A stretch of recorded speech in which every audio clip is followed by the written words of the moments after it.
So anytime you call up a memory or try to think of something you learned before, you are engaging in an act of retrieval.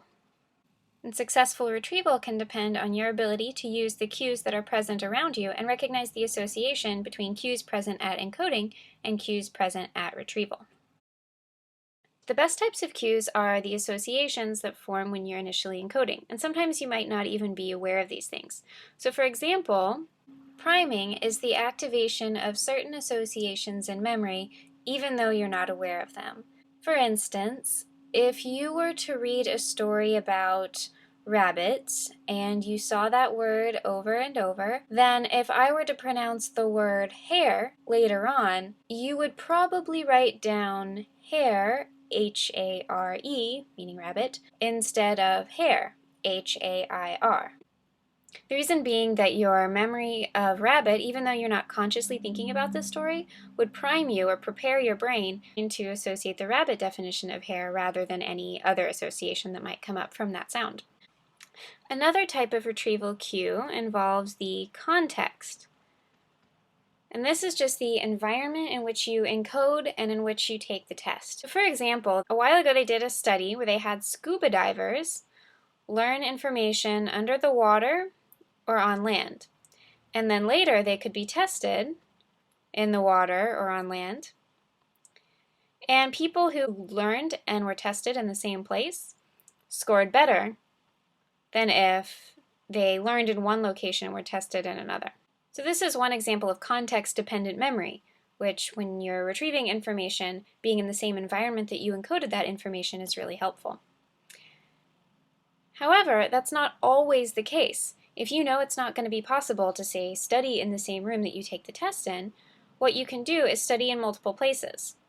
So maybe you study in your house, and you can study outside at the park, or at a coffee shop, and all of these different places then will provide different cues for retrieval.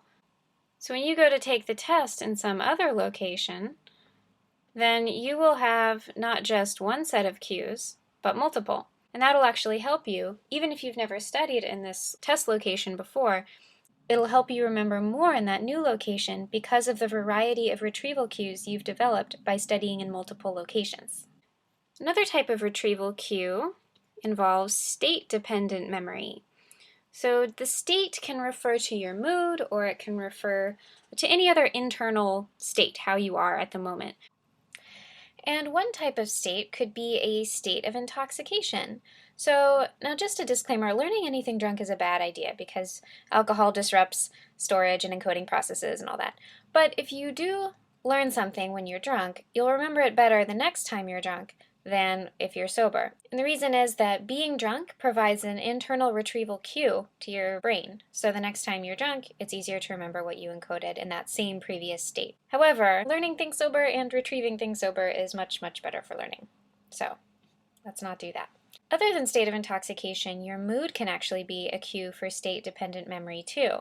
So for example, when you're sad or angry, you're more likely to remember other times that you've been sad or angry, and you're more likely to think of other things that make you upset. Now this can be one reason that depression can be such a terrible cycle, because when you're already depressed and feeling down, you're more likely to think of other reasons to be down and more likely to think of other times when you've been depressed. By the same token, however, when you're happy, you're more likely to think of other times that you've been happy, or more likely to interpret other events in a happy light, in a positive light. And you're more likely to remember things that you first encoded when you were in that same mood. And you can see this in advertisements. They'll associate a certain product with a certain mood, and so the next time you see that product, it's more likely to be a retrieval cue for a happy mood, and then you're more likely to buy it.